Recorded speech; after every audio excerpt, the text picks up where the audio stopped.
Ponselku bergetar di atas meja gelap, tepat saat listrik rumah padam tanpa peringatan.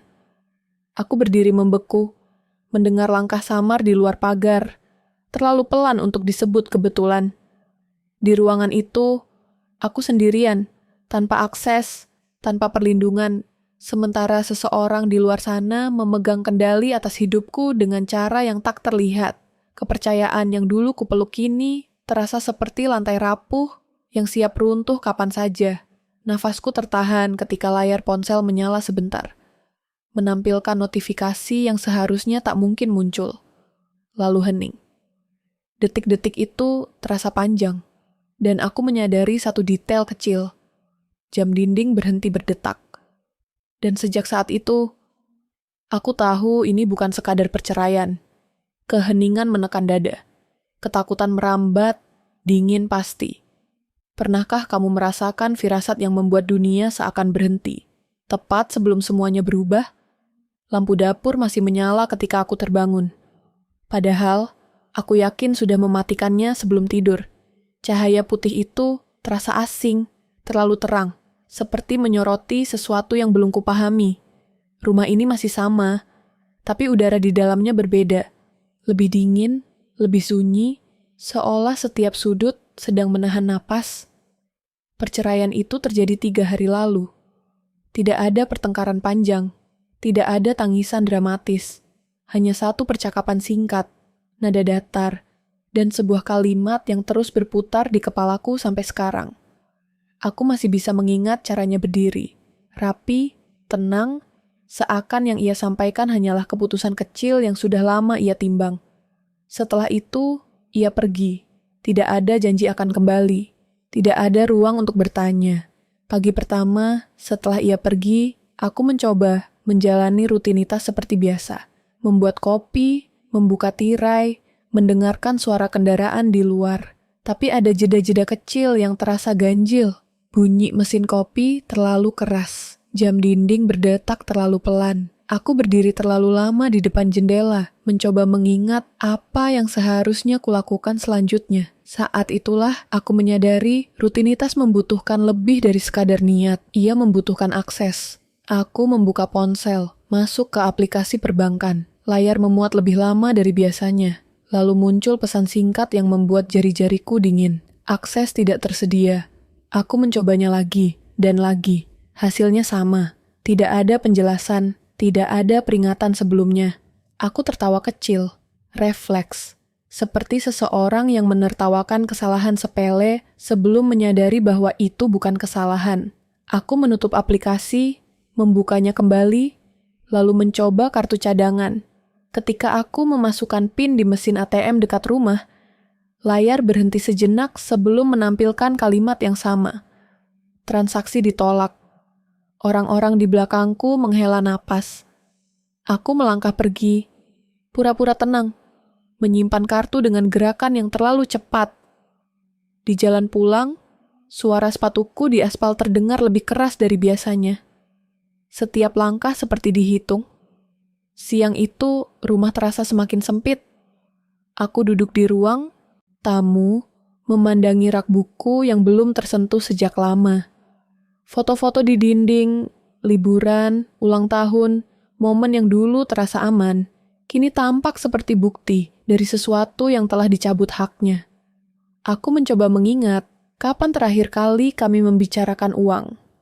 Tidak ada pertengkaran, tidak ada tanda-tanda. Semua keputusan finansial selalu kami sebut sebagai bersama.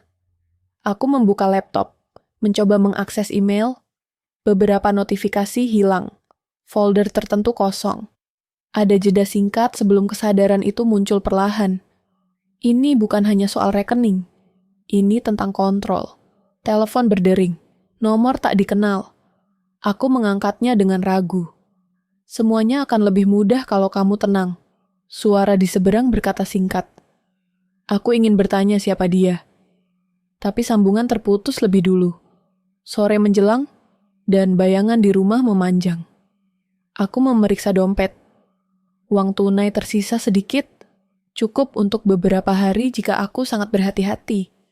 Aku mencoba menghubungi orang-orang yang dulu biasa kuandalkan. Beberapa tidak menjawab. Beberapa menjawab dengan nada canggung, seolah mereka sudah tahu sesuatu yang tidak aku ketahui. Malam itu, aku duduk di kamar. Lampu dimatikan, hanya cahaya dari luar jendela yang masuk samar. Setiap suara membuatku menoleh. Angin, pintu tetangga, motor lewat. Aku merasa diawasi, bukan secara fisik, tapi melalui sistem yang tak kasat mata. Seperti seseorang yang menutup pintu satu persatu dari kejauhan. Hari kedua, aku mencoba hal yang lebih rasional. Mendatangi bank, gedung itu dingin dan teratur, dengan antrean yang bergerak lambat. Ketika giliranku tiba, pegawai di balik meja tersenyum sopan. Senyum yang terlalu profesional. Akun ibu sedang dibatasi, katanya setelah beberapa kali mengetik. Dibatasi kenapa? Tanyaku. Ia ragu sejenak. Ada perubahan otorisasi. Aku meminta penjelasan lebih lanjut. Ia menoleh ke layar, lalu kembali menatapku dengan ekspresi yang lebih hati-hati. Ada batas yang tidak bisa ia lewati. Perubahan ini dilakukan sesuai prosedur, katanya akhirnya. Prosedur. Kata itu terdengar seperti dinding. Aku keluar dari bank dengan kepala terasa berat. Di luar, matahari bersinar terlalu cerah, kontras dengan isi dadaku yang menggelap. Aku duduk di bangku taman kecil, mencoba menyusun ulang pikiran. Semua ini terlalu rapi, terlalu bersih. Tidak ada kesalahan administratif, tidak ada celah spontan. Aku teringat percakapan singkat sebelum ia pergi. Cara ia menatapku, bukan marah, bukan bersalah. Lebih seperti seseorang yang sudah memindahkan semua barang berharganya sebelum kebakaran terjadi. Hari ketiga, aku mulai memperhatikan hal-hal kecil. Pesan singkat yang tidak terkirim, akun media sosial yang dibatasi. Bahkan tagihan listrik yang biasanya otomatis terbayar kini menunjukkan peringatan. Setiap sistem yang dulu bekerja tanpa aku sadari, kini berhenti bersamaan, seperti orkestrasi yang tenang. Aku mulai menulis. Bukan jurnal, tapi catatan pendek. Waktu, tempat, apa yang berhenti, berfungsi, dan kapan. Ada pola, selalu setelah aku mencoba mengambil langkah mandiri. Setiap upaya diikuti hambatan yang halus, tidak agresif, tapi efektif. Malam itu, aku mendengar suara kendaraan berhenti sebentar di depan rumah. Aku mengintip dari balik tirai. Tidak ada siapa-siapa. Tapi perasaan tidak enak itu tinggal lebih lama dari suara mesin yang pergi. Aku mencoba tidur, tapi pikiran terus bekerja tentang bagaimana seseorang bisa mengalihkan kendali tanpa sepengetahuan pasangannya. Tentang siapa yang mungkin membantu. Karena ini bukan pekerjaan satu orang. Ini membutuhkan akses, pengetahuan, dan waktu. Pagi keempat, aku menemukan email lama yang luput terhapus. Sebuah notifikasi administratif tertanggal beberapa minggu lalu. Saat itu aku masih percaya semuanya baik-baik saja. Aku membaca ulang kalimat-kalimat formal itu dengan napas tertahan. Ada perubahan struktur kepemilikan. Ada nama tambahan, bukan namaku. Tanganku gemetar saat membaca detailnya. Ini bukan keputusan mendadak. Ini rencana. Aku menutup laptop perlahan, seolah suara engselnya bisa memicu sesuatu. Di luar, burung-burung berkicau seperti biasa. Dunia berjalan normal, tidak peduli bahwa hidupku baru saja dipindahkan ke tangan orang lain. Aku duduk di lantai, bersandar ke dinding. Untuk pertama kalinya sejak perceraian, aku tidak mencoba terlihat kuat. Aku hanya diam, mendengarkan detak jantungku sendiri. Rasa aman yang dulu kuanggap permanen kini terasa seperti ilusi yang dirancang dengan sangat baik. Dan di antara keheningan itu, satu hal menjadi jelas.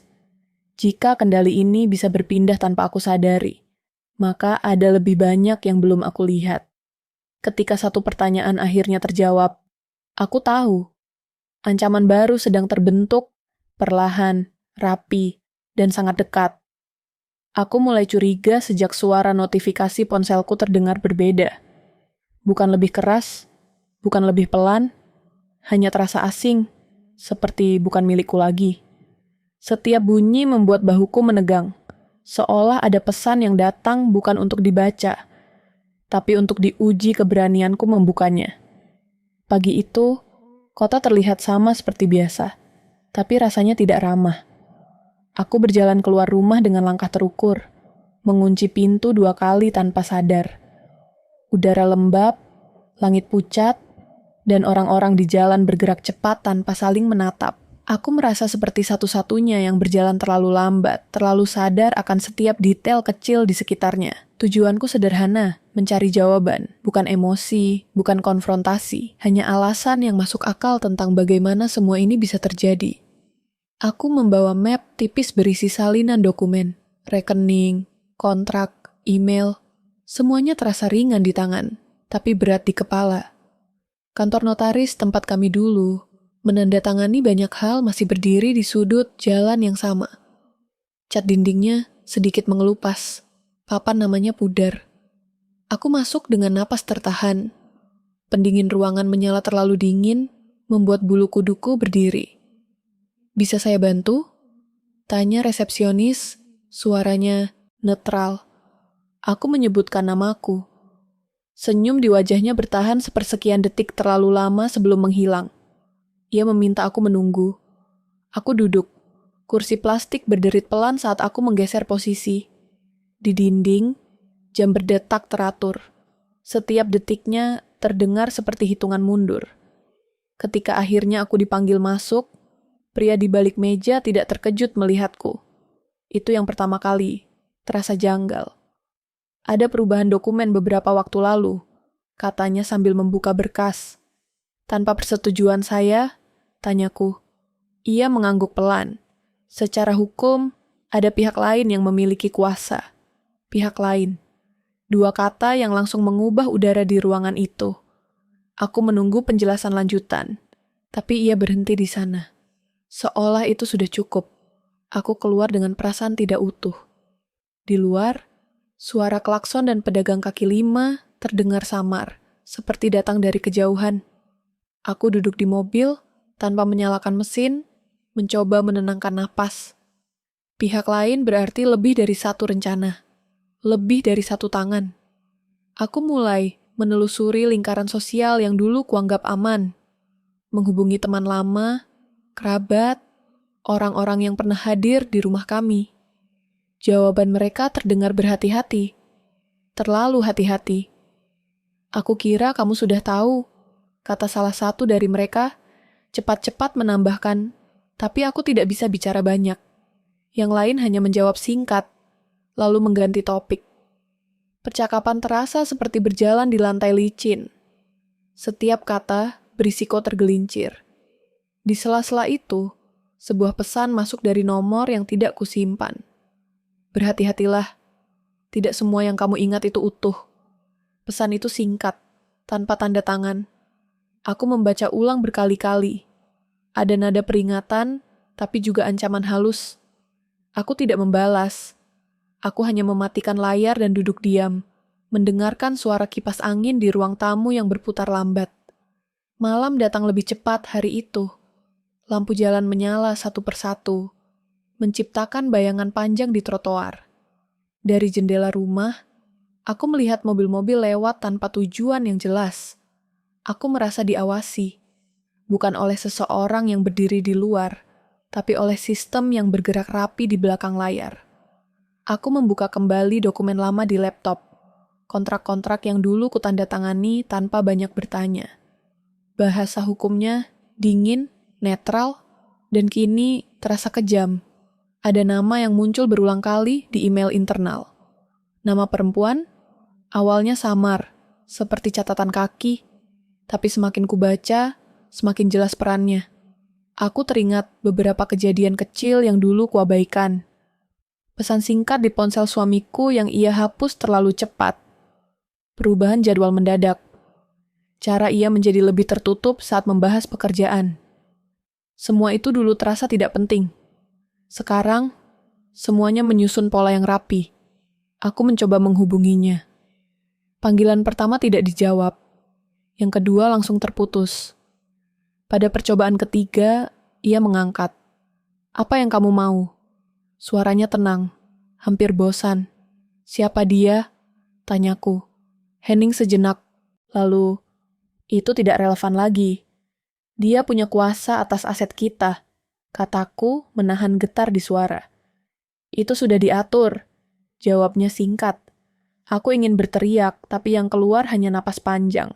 Sambungan terputus, tidak ada penjelasan, tidak ada bantahan, hanya penegasan bahwa aku berada di luar lingkaran kendali.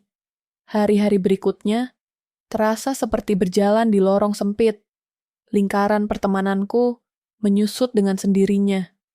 Orang-orang yang dulu datang tanpa diundang kini sulit dijangkau. Bahkan tetangga yang biasa menyapa hanya mengangguk singkat. Aku mulai memperhatikan detail kecil. Siapa yang melihat terlalu lama, siapa yang cepat mengalihkan pandangan. Aku menerima peringatan kedua dari sumber yang lebih tak terduga. Seorang pegawai lama di kantor suamiku, seseorang yang jarang berbicara denganku sebelumnya. Jangan percaya semua yang tertulis, katanya saat kami bertemu singkat di sebuah kafe. Ada dokumen yang tidak kamu lihat. Apa maksudmu? Tanyaku.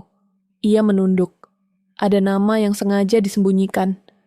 Sebelum aku bisa bertanya lebih jauh, ia berdiri dan pergi. Cangkir kopinya masih setengah penuh. Uapnya naik perlahan. Aku duduk sendirian, jantung berdebar terlalu cepat. Kota terasa semakin sempit. Setiap tempat umum memberiku rasa tidak nyaman. Aku memilih duduk dekat pintu, menghadap jendela, selalu mencari jalan keluar. Paranoia itu ringan, tapi konsisten, seperti suara latar yang tidak pernah benar-benar hilang. Aku kembali ke bank, kali ini dengan pengacara yang direkomendasikan kenalan lama. Ia membaca dokumen dengan wajah datar. Jarinya mengetuk meja perlahan. Ada pengalihan kuasa yang sah, katanya. Tapi waktunya mencurigakan.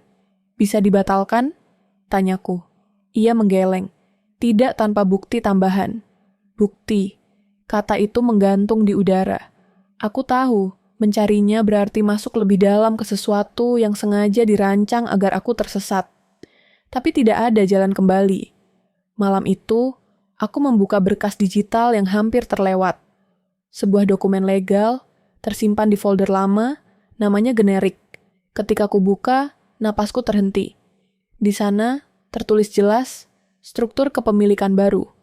Dan di bawahnya, sebuah nama asing yang kini memiliki kuasa atas aset bersama kami. Aku menutup laptop perlahan. Ruangan menjadi sunyi. Bahkan suara luar terasa menjauh. Nama itu berputar di kepalaku, dingin, pasti. Aku belum tahu siapa dia sebenarnya. Tapi aku tahu satu hal. Nama itu adalah pintu. Dan di baliknya, ada kebenaran yang jauh lebih gelap menunggu untuk dibuka. Nama itu terus berputar di kepalaku sepanjang malam. Seperti bunyi rendah yang tidak pernah benar-benar berhenti. Aku tidak mengucapkannya keras-keras. Ada rasa takut yang aneh. Seolah dengan menyebutnya, sesuatu akan bergerak lebih cepat dari seharusnya. Rumah terasa terlalu sunyi. Bahkan suara kulkas yang biasanya kuabaikan, kini terdengar jelas, ritmis, menekan. Pagi datang tanpa kelegaan. Cahaya matahari menembus celah tirai, jatuh tepat ke lantai ruang tamu, membentuk garis-garis lurus seperti batas. Aku berdiri lama di sana. Tidak melangkah maju, tidak mundur. Rumah ini, yang dulu kupikir sebagai tempat berlindung, kini terasa seperti ruang tunggu. Seolah aku sedang menunggu sesuatu yang buruk terjadi, dan tidak ada cara untuk membatalkannya. Aku mulai membuka kembali semua yang pernah kututup. Kotak-kotak lama di lemari. Map plastik berisi dokumen yang dulu terasa tidak penting.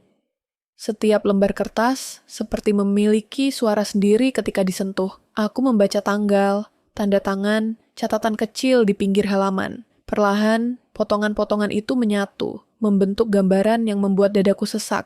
Ini tidak dimulai beberapa bulan lalu. Tidak juga setahun. Manipulasi ini sudah berjalan lama, rapi, nyaris tak terdeteksi. Perubahan kecil dalam rekening. Penyesuaian kepemilikan. Persetujuan yang ditambahkan di antara dokumen lain. Semua dilakukan saat aku masih percaya, saat aku tidak merasa perlu memeriksa. Aku duduk di lantai, bersandar pada sofa, menatap foto pernikahan yang belum sempat kuturunkan dari dinding. Senyum di foto itu kini terasa asing. Aku mencoba mengingat apa yang kurasakan saat itu. Aman, pasti, tidak ada keraguan. Sekarang, foto itu seperti bukti bahwa aku pernah hidup dalam versi kenyataan yang berbeda. Teleponku bergetar. Nomor tidak dikenal lagi. Berhentilah, suara di seberang berkata pelan. Aku tidak langsung menjawab. Ini tidak akan berakhir baik. Lanjutnya. Untuk siapa? Tanyaku akhirnya. Sambungan terputus. Tanganku gemetar. Aku meletakkan ponsel di meja, menjauh darinya seolah benda itu bisa melukai. Itu bukan ancaman langsung. Justru ketenangannya yang membuatku takut. Tidak ada emosi, tidak ada desakan, hanya perintah. Hari itu aku menyadari, ini bukan lagi soal uang. Ini tentang membuatku diam. Aku mulai merasa tidak sendirian di rumah. Bukan secara harfiah, tapi seperti ada kehadiran yang tidak terlihat. Email yang terbuka sendiri. Riwayat pencarian yang tidak kuingat. Pintu depan yang terasa tidak terkunci dengan sempurna, meski aku yakin sudah memutarnya. Aku memeriksa ulang setiap malam, memasang lampu lebih terang, tidur dengan lampu kamar mandi menyala. Kenangan mulai berubah makna.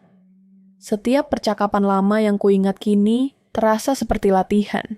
Setiap keputusan yang dulu kuanggap bersama ternyata hanya satu arah. Aku teringat saat ia pernah berkata, "Aku yang urus semua ini, kamu tidak perlu pusing." Kalimat itu dulu terdengar penuh perhatian. Sekarang terdengar seperti penghapusan perlahan. Aku mencoba mencari pelakor itu. Bukan dengan emosi, tapi dengan rasa ingin tahu yang dingin. Media sosialnya bersih, terlalu bersih. Foto-foto dengan pencahayaan sempurna. Tidak ada jejak kehidupan sebelum beberapa tahun terakhir. Tidak ada koneksi yang jelas, kecuali 1-2 nama yang sudah kukenal. Nama-nama yang seharusnya netral. Aku merasa mual. Ada satu sore ketika hujan turun deras, dan suara air menghantam atap, menenggelamkan semua suara lain. Aku duduk di kamar, memeluk lutut, mendengarkan hujan seperti itu satu-satunya hal yang jujur hari itu. Tangisku tidak keluar sebagai isak, hanya napas berat. Dada yang naik turun terlalu cepat. Aku tidak merasa sedih seperti kehilangan. Aku merasa bodoh. Dibodohi dengan sangat rapi. Tekanan datang dari arah yang tidak kuduga. Seorang kerabat datang tanpa memberitahu. Ia duduk di ruang tamu dengan sikap kaku. Matanya tidak pernah benar-benar menatapku. "Kamu sebaiknya berhenti," katanya singkat. "Berhenti apa?" tanyaku. "Mencari tahu." Aku tertawa kecil. Suaraku terdengar asing, bahkan di telingaku sendiri. "Mereka tidak akan segan," lanjutnya. "Kamu sendirian." Ia pergi tanpa menunggu jawabanku. Kata-katanya tertinggal, menggantung di udara, "Kamu sendirian." Kalimat itu berulang di kepalaku, mencoba menjadi kenyataan. Malam berikutnya, aku terbangun karena suara di luar. Langkah cepat, pagar dibuka, lalu ditutup lagi. Aku mengintip dari jendela, jantung berdebar keras. Tidak ada siapa-siapa, tapi di tanah dekat pintu, ada bekas jejak sepatu yang belum kering. Aku mundur pelan, mengunci diri di kamar, napas tertahan. Ancaman itu kini nyata, bukan lagi sekadar dokumen dan pesan. Tubuhku bereaksi lebih cepat dari pikiranku. Aku menyadari betapa rapuhnya aku sendirian di rumah ini. Betapa mudahnya seseorang masuk, mengubah, menghilang. Aku mencoba meminta bantuan hukum lagi. Pengacaraku kali ini lebih tegas, tapi juga lebih berhati-hati. "Ada tekanan," katanya. "Saya bisa merasakannya." "Dari siapa?" tanyaku. Ia menghela napas. Pihak yang punya kepentingan besar agar ini tidak dibuka. Aku bertanya tentang keselamatanku. Ia tidak langsung menjawab. Diamnya lebih jujur daripada kata-kata. Hari-hari berikutnya terasa seperti menunggu vonis. Aku membatasi keluar rumah. Aku mematikan ponsel di malam hari. Aku berbicara pada diri sendiri lebih sering dari sebelumnya, memastikan aku masih ada, masih nyata. Kadang aku merasa ingin menyerah, berhenti mencari, membiarkan semuanya diambil. Tapi setiap kali pikiran itu muncul, ada bagian dalam diriku yang menolak. Bukan karena keberanian, tapi karena marah. Aku menemukan satu bukti lagi, sebuah rekaman lama di laptop cadangan. Suara percakapan singkat, direkam tanpa sengaja. Nada suamiku terdengar berbeda, terlalu terkontrol. Ia menyebut nama pelakor itu dengan cara yang intim, tapi juga strategis. Seperti rekan kerja, bukan pasangan rahasia. Mereka membicarakan langkah berikutnya. Tentang waktu, tentang aku. Tanganku dingin saat mendengarnya. Tidak ada keraguan lagi. Ini bukan perselingkuhan impulsif. Ini kolaborasi. Saat aku menutup laptop, listrik tiba-tiba padam. Rumah tenggelam dalam gelap. Hanya suara hujan di luar yang tersisa. Aku berdiri kaku, napas tercekat. Dalam gelap itu, aku merasakan ketakutan yang paling jujur. Ketakutan akan keselamatanku sendiri. Ketika lampu menyala kembali beberapa detik kemudian, aku tahu satu hal dengan pasti. Bahaya ini telah melampaui angka dan dokumen. Ini sudah menyentuh ruang pribadiku, tubuhku, hidupku. Dan di tengah ketakutan itu, perlahan, sesuatu berubah. Aku tidak bisa lagi hanya menjadi korban. Jika aku ingin bertahan, aku harus menjadi penyintas. Aku tidak tidur malam itu.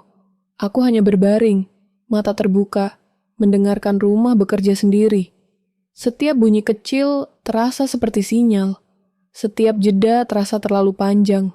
Ketika fajar akhirnya datang, aku tahu satu hal. Jika aku terus menunggu, aku akan kalah. Aku bangun dengan gerakan pelan, seperti tamu di rumah sendiri.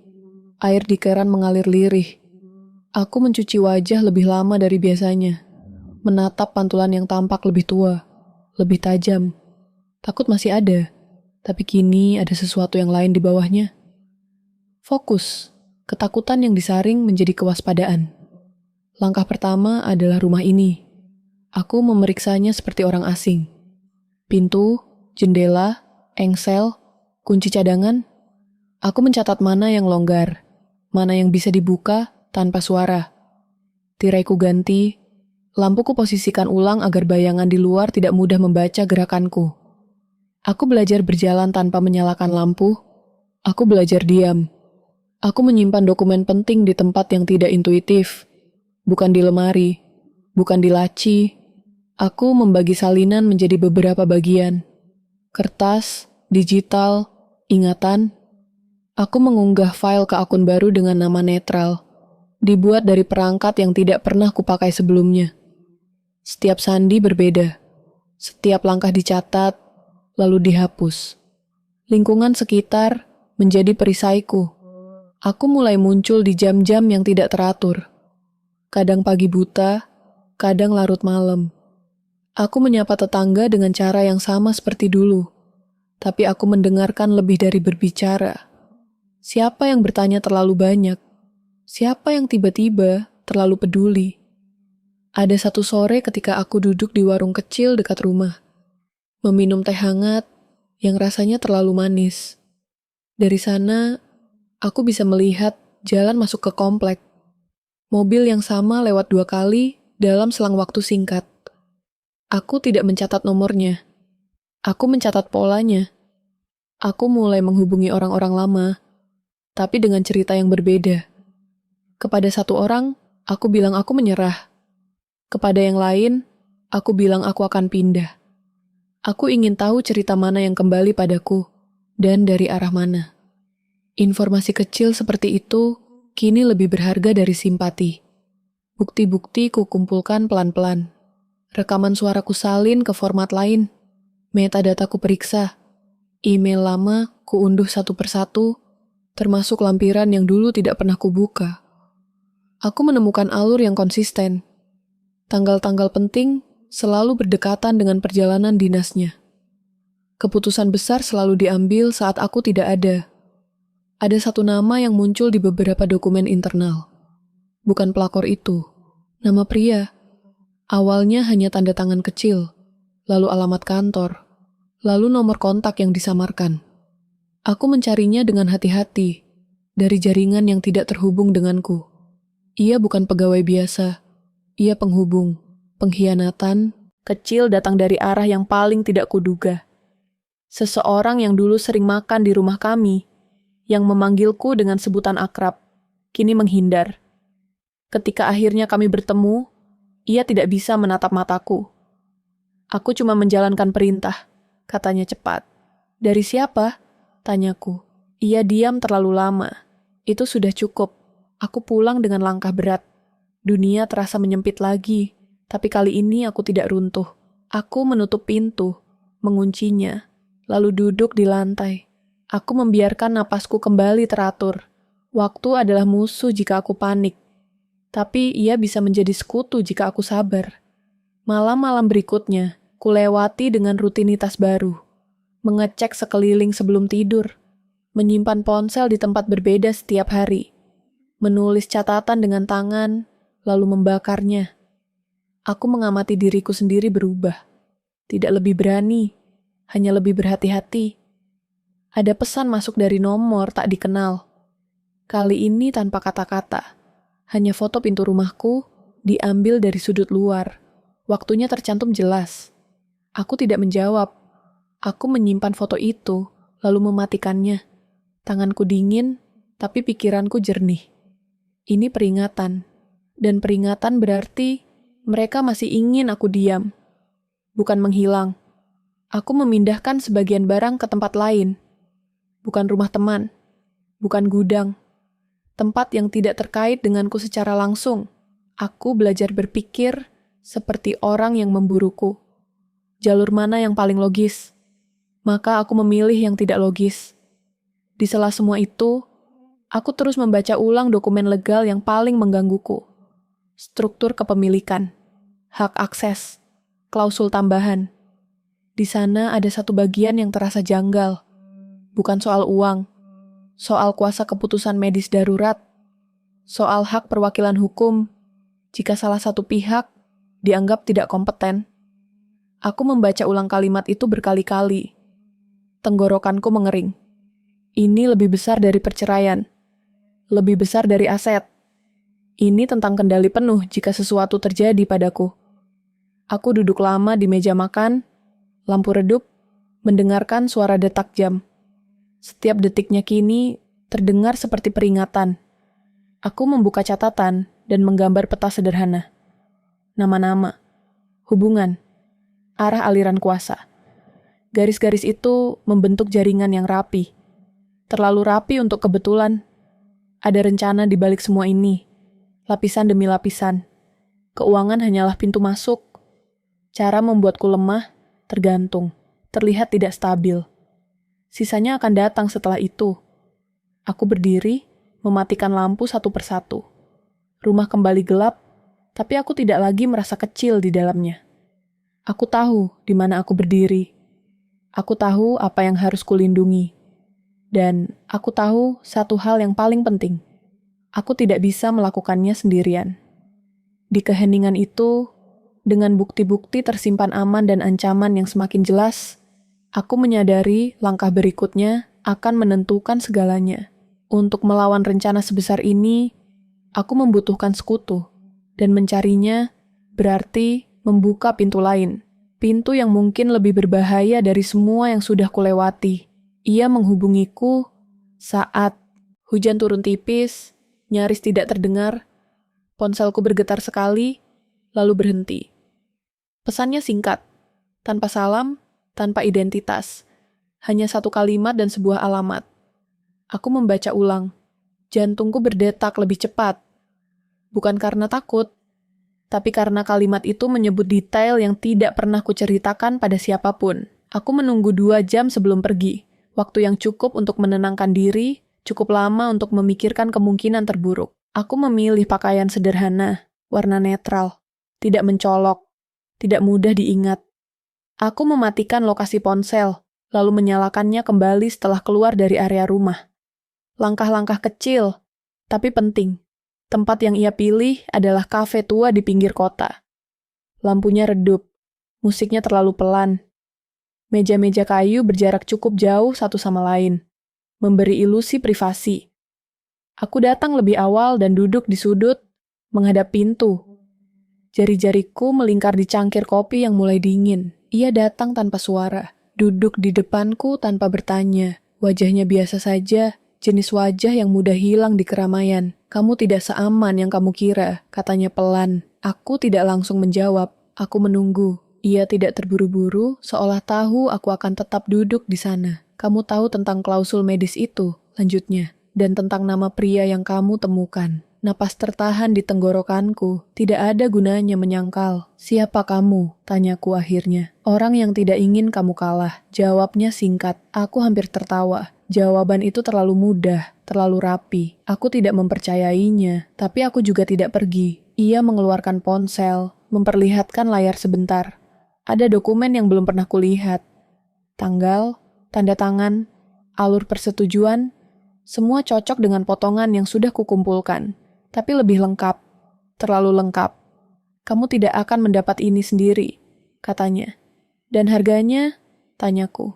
Ia menatapku, matanya tenang. Kejujuran dan kesabaran. Kami tidak berbicara lama. Terlalu lama berarti terlalu berisiko, tapi cukup untuk menyadarkanku bahwa ia tahu lebih banyak dari yang seharusnya. Ia tahu jam-jam aku keluar rumah. Ia tahu pesan ancaman yang kuterima. Ia bahkan tahu tentang foto pintu rumahku. Saat aku berdiri untuk pergi, ia menambahkan satu kalimat. Mereka sudah terbiasa menang karena orang lain panik. Di perjalanan pulang, aku memutar ulang setiap detik pertemuan itu. Gerakannya, nada suaranya. Cara ia tidak pernah menyebut nama suamiku secara langsung. Ada motif pribadi di sana, aku bisa merasakannya. Tapi motif itu belum tentu bertentangan dengan kepentinganku.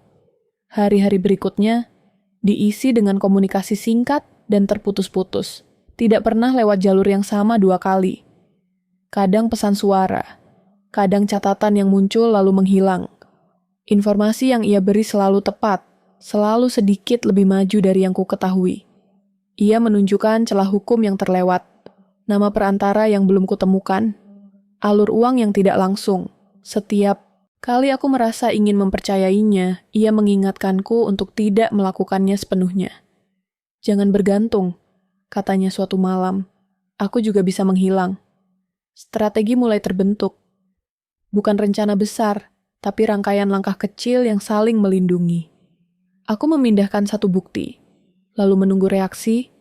Aku membocorkan informasi palsu lewat jalur tertentu, mengamati kemana ia kembali.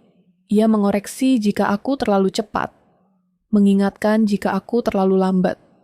Ini bukan kerjasama yang hangat. Ini seperti bermain catur di ruangan gelap, hanya mendengar suara bidak lawan bergeser. Kadang aku bertanya-tanya tentang masa lalunya. Mengapa ia tahu begitu banyak? Mengapa ia peduli? Saat kutanya, ia selalu mengalihkan. Bukan waktunya, katanya. Tekanan waktu mulai terasa. Pesan ancaman berubah nada. Tidak lagi sekadar peringatan, tapi sindiran halus tentang kesalahanku bergerak. Aku tahu, itu karena satu informasi kecil yang sengaja kusebarkan telah kembali padaku dengan bentuk berbeda. Artinya, ada mata yang mengawasi lebih dekat. Ia juga tahu. Mereka mulai curiga, katanya suatu malam. Bukan padamu, pada Pola. Aku merasakan harapan yang aneh, rapuh, tapi nyata. Bukan karena ia akan menyelamatkanku, tapi karena aku tidak lagi berjalan sendirian dalam gelap. Namun setiap harapan membawa bayangan harga yang harus dibayar. Kami bertemu sekali lagi di tempat yang lebih terbuka.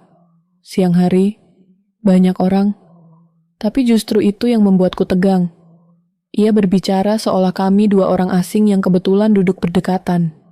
Kamu harus siap, katanya tanpa menatapku. Jika ini terbuka, mereka akan menyerang dari sisi lain. Sisi apa? Tanyaku. Yang tidak kamu jaga. Sebelum aku sempat bertanya lagi, ia pergi. meninggalkanku dengan perasaan yang tidak bisa kusebut lega atau takut. Di antara keduanya, ada kesadaran yang dingin. Permainan ini sudah terlihat. Malam itu, aku menerima satu dokumen tambahan. Bukan dari dia, dari sumber yang sama sekali berbeda. Isinya singkat, tapi jelas menunjukkan bahwa beberapa langkahku telah terdeteksi. Ada pergerakan cepat di sisi mereka. Rapat mendadak. Perubahan pengamanan. Musuh tahu ada perlawanan. Aku duduk di ruang tamu yang gelap, hanya ditemani lampu kecil di sudut. Napasku teratur. Tanganku tidak gemetar lagi. Ketakutan masih ada, tapi kini bercampur dengan kesiapan. Aku tahu jalan di depanku akan semakin sempit, semakin berbahaya. Dan di tengah kesunyian itu, aku menyadari satu hal yang tidak bisa dihindari. Ketegangan ini sedang bergerak cepat menuju konfrontasi. Tidak ada lagi ruang untuk mundur. Tekanan itu terasa sejak pagi, bahkan sebelum aku membuka mata. Udara di kamar lebih berat, seolah malam tidak benar-benar pergi. Aku berbaring beberapa detik lebih lama. Mendengarkan detak jam dan suara jauh kendaraan lewat. Ada perubahan ritme. Sesuatu sedang bergerak, dan kali ini bukan aku yang memulai. Aku bangun tanpa menyalakan lampu. Gerakanku otomatis, hasil dari minggu-minggu kewaspadaan yang membentuk kebiasaan baru. Ponselku ambil, kubuka perlahan. Tidak ada pesan darinya. Tidak ada peringatan baru. Keheningan itu justru menegangkan. Dalam permainan seperti ini, diam seringkali berarti persiapan. Langkah balasan sudah berjalan. Tidak besar, tidak dramatis. Justru terlalu kecil untuk diperhatikan jika tidak tahu kemana harus melihat. Aku memindahkan satu data ke jalur yang sengaja kubiarkan setengah terbuka. Aku membiarkan satu dokumen lama terlupa di sistem yang masih mereka pantau. Bukan bukti utama, hanya umpan. Reaksi datang 2 hari kemudian. Cepat, terlalu cepat. Seseorang yang tidak pernah menghubungiku sebelumnya tiba-tiba menelepon, berpura-pura ramah, menanyakan kabarku, menyelipkan pertanyaan yang tidak relevan. Nada suaranya datar, tapi ada ketegangan di sana, seperti orang yang membaca skrip sambil takut salah baris. Aku menjawab secukupnya, tidak lebih, tidak kurang. Setelah panggilan ditutup, aku tahu umpan itu dimakan. Musuh mulai gelisah. Tekanan psikologis yang dulu menekanku perlahan berbalik arah. Aku bisa merasakannya dari perubahan kecil. Pesan ancaman yang lebih sering tapi kurang terarah. Keputusan mereka yang terburu-buru. Orang-orang perantara yang mulai saling tumpang tindih. Mereka kehilangan kesabaran. Dan kehilangan kesabaran selalu meninggalkan jejak. Aku belajar membaca pola ketakutan mereka. Ketika mereka merasa aman, mereka rapi. Ketika tertekan, mereka bergerak cepat, terlalu cepat. Disitulah kesalahan muncul. Ia, sekutu bayanganku, akhirnya menghubungiku lagi setelah lama menghilang. Kamu mendorong terlalu keras, katanya singkat. Mereka bergerak, jawabku, ya, katanya. Dan itu berbahaya. Aku tahu risikonya. Setiap keberhasilan kecil adalah cahaya yang bisa terlihat dari jauh. Tapi, jika aku berhenti sekarang, mereka akan kembali mengendalikan narasi. Aku tidak bisa membiarkan itu terjadi. Kami mengatur ulang langkah. Lebih presisi, lebih sunyi. Aku berhenti menyebar umpan. Aku beralih mengamati. Membaca pergerakan dana yang tidak seharusnya berubah secepat itu. Mencatat perubahan kepemilikan yang dilakukan tergesa-gesa.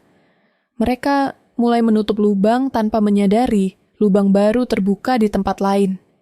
Lingkaran kendali mereka menyempit. Aku bisa merasakannya dari cara mereka bereaksi terhadap hal-hal kecil.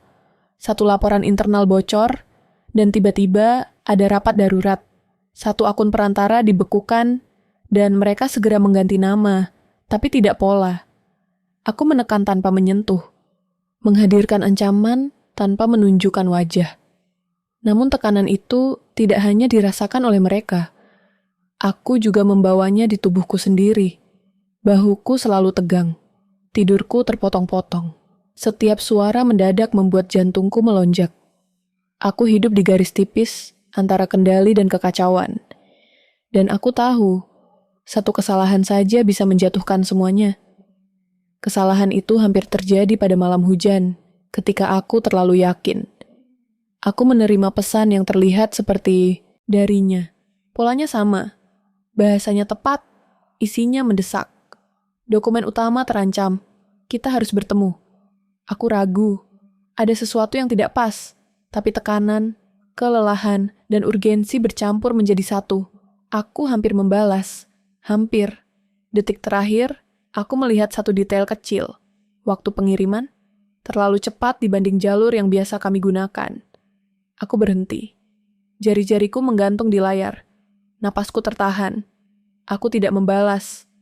Beberapa menit kemudian, ponselku bergetar lagi. Kali ini benar-benar darinya. Itu bukan aku. Pesannya singkat. Darahku terasa dingin. Mereka sudah mencoba memancingku keluar.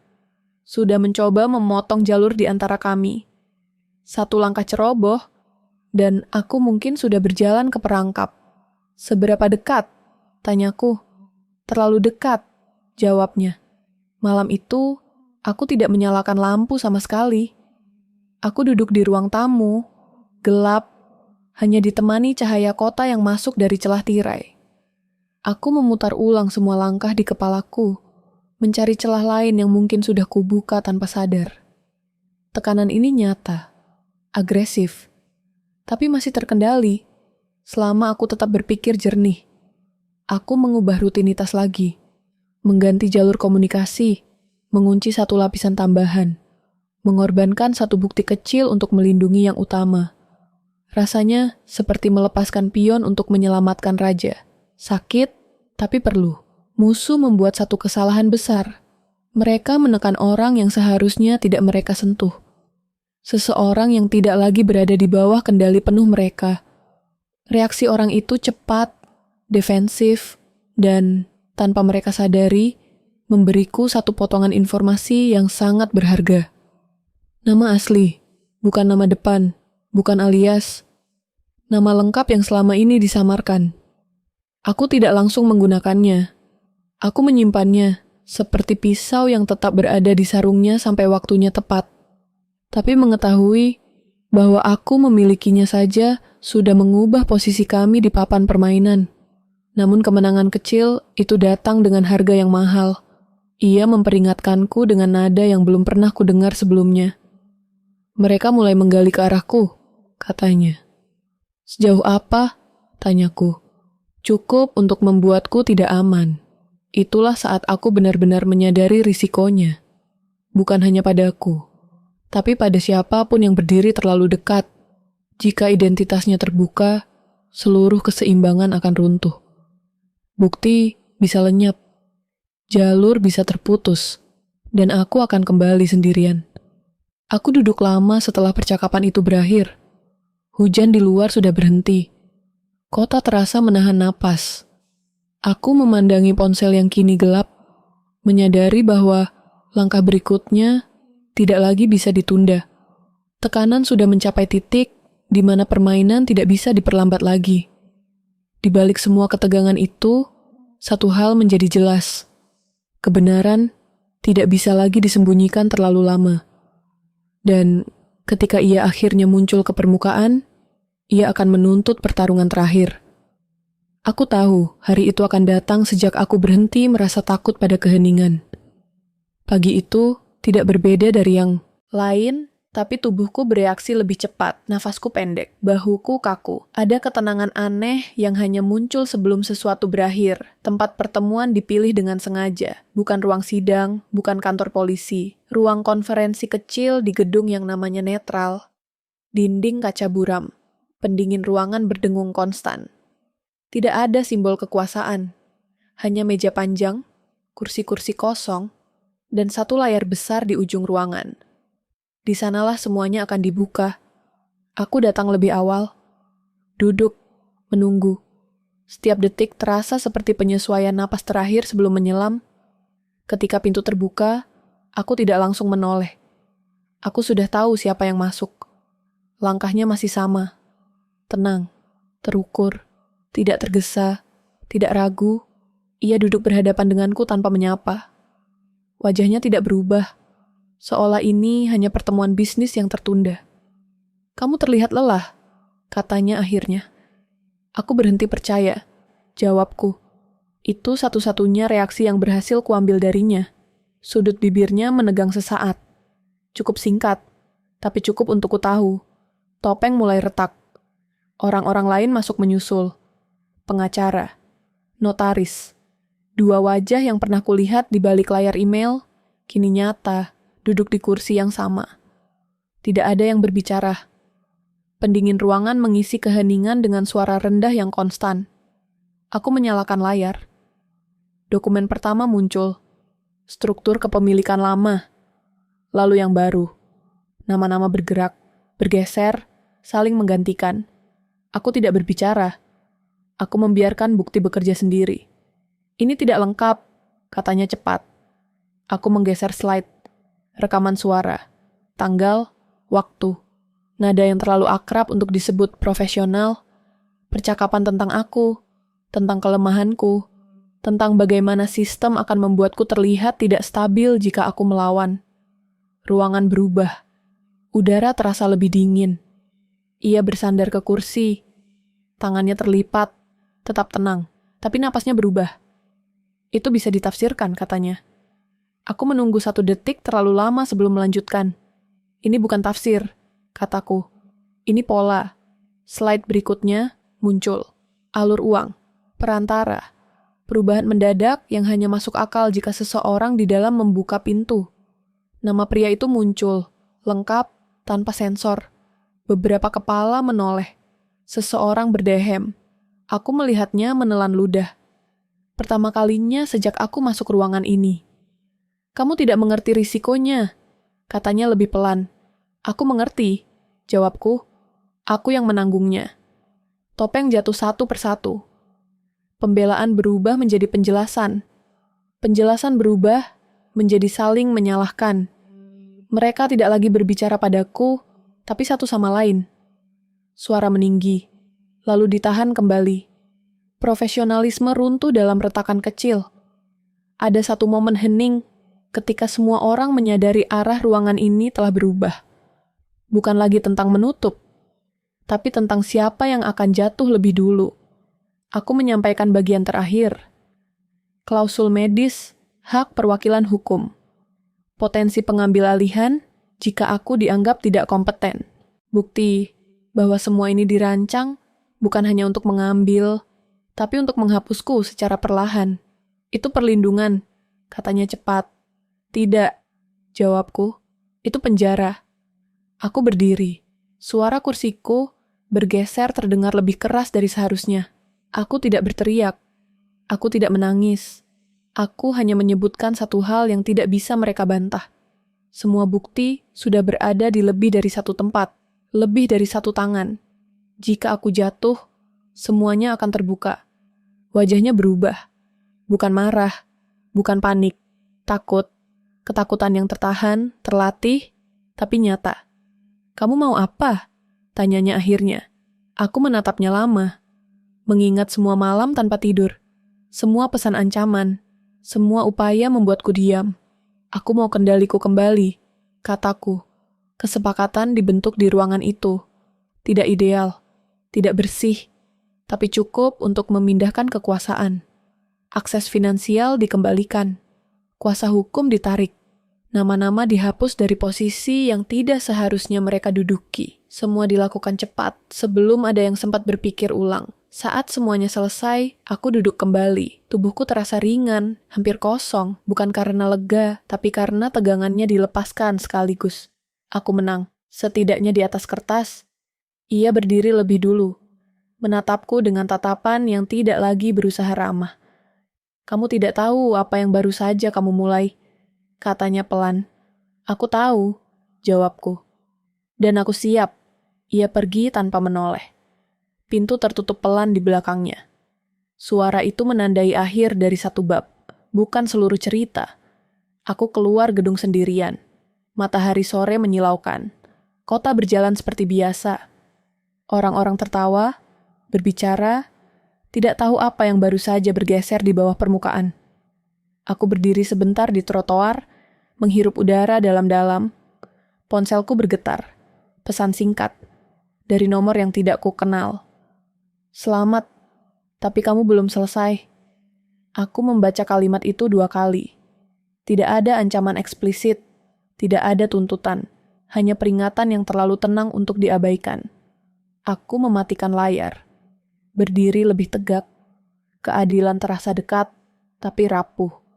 Aku bisa merasakannya, seperti kaca tipis di antara aku dan dunia lama. Satu sentuhan salah, dan semuanya bisa retak kembali. Aku melangkah pergi, membawa kemenangan yang masih bergetar, dan bayangan konsekuensi yang belum sepenuhnya menunjukkan wajahnya. Pagi itu datang tanpa suara yang mengejutkan. Tidak ada pesan masuk, tidak ada dering yang memaksa jantung melonjak. Hanya cahaya matahari yang masuk pelan melalui celah tirai, menyentuh lantai dengan lembut. Untuk pertama kalinya setelah waktu yang terasa sangat panjang, aku bangun tanpa rasa waspada yang menusuk. Aku duduk di tepi tempat tidur, membiarkan kakiku menyentuh lantai dingin. Nafasku teratur. Tubuhku masih menyimpan sisa ketegangan, seperti otot yang lupa bagaimana caranya rileks sepenuhnya. Tapi ada ruang di dalam dada yang terasa lebih lapang. Bukan bahagia. Lebih seperti tidak lagi tercekik. Akses finansial itu kembali. Aku melihatnya di layar ponsel dengan perasaan datar. Angka-angka itu seharusnya membuatku lega, tapi yang kurasakan justru jarak. Uang itu kini hanyalah alat, bukan penopang harga diri, bukan simbol keamanan. Aku mematikan layar dan meletakkan ponsel terbalik di meja, memilih untuk tidak memulai hari dengan melihatnya lagi. Rumah ini berubah bersamaku. Tidak secara fisik, tapi fungsinya. Beberapa sudut yang dulu kupenuhi dengan bayangan ketakutan, kini terasa netral. Aku membuka jendela lebih sering, membiarkan suara luar masuk tanpa harus menilai apakah itu ancaman. Kadang, aku masih berhenti sejenak saat mendengar suara langkah di luar, tapi reaksiku berbeda. Aku tidak lagi membeku. Aku hanya mengamati, lalu melanjutkan. Aku mulai menata ulang barang-barang, bukan untuk melupakan, tapi untuk memilih apa yang layak tinggal. Dokumen-dokumen lama kusortir dengan tangan yang tenang. Bukti-bukti kusimpan di tempat yang aman, tapi tidak lagi dipecah-pecah seperti dulu. Aku tidak membakar catatan apapun. Aku tidak menghapus jejak. Aku mengarsipkannya, rapi, sebagai pengingat bahwa aku pernah bertahan. Ada satu kotak yang lama tidak kubuka. Isinya foto-foto lama, surat singkat, benda kecil yang dulu punya makna. Aku membukanya sore itu, ketika hujan turun ringan dan suara air menenangkan.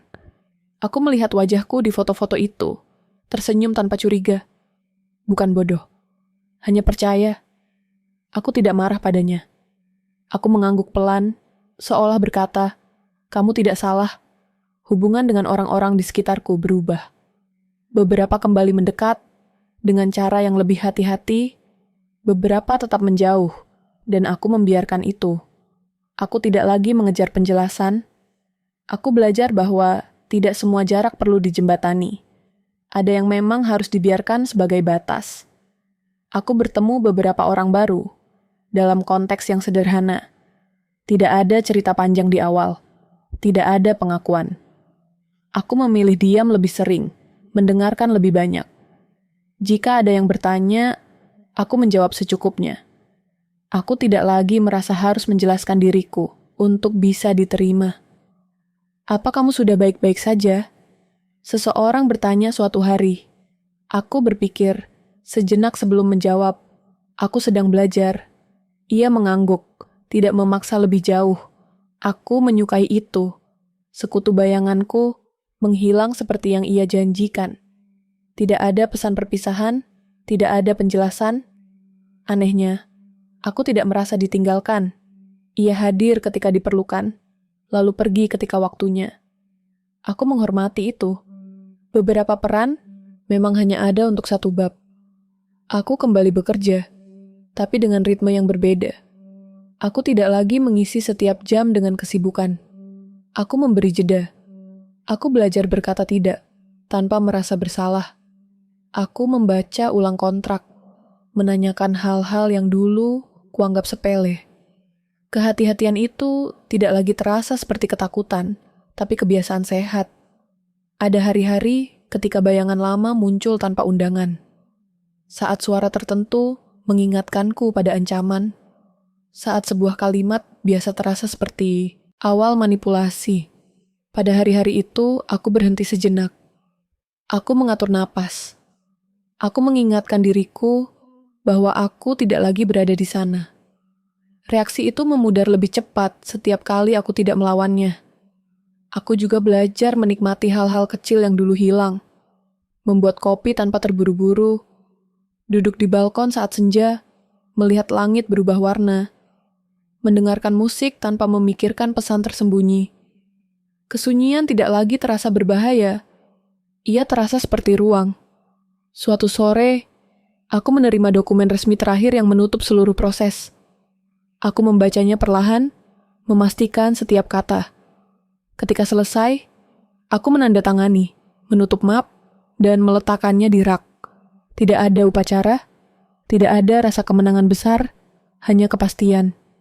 Aku berdiri lama di depan cermin malam itu. Wajahku sama, tapi tatapanku berbeda, lebih jujur.